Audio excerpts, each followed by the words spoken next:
Kitchen cleaning is a major challenge for every household. 1. The oil stain on the stove is difficult to clean up. Pour in detergent. Then evenly sprinkle a layer of baking soda.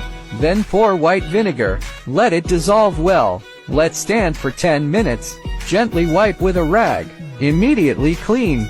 2. Dishwashing liquid plus salt. Pour in baking soda. Put it in a bowl. Add water and stir well. Tip solution for wiping range hood. No need to replace it with a new one for 20 years. 3. The iron pan will produce a lot of rust when not used for a long time. First heat the pot. Squeeze in 2 drops of detergent. Add another half cup of white vinegar. Add 2 tablespoons of baking soda.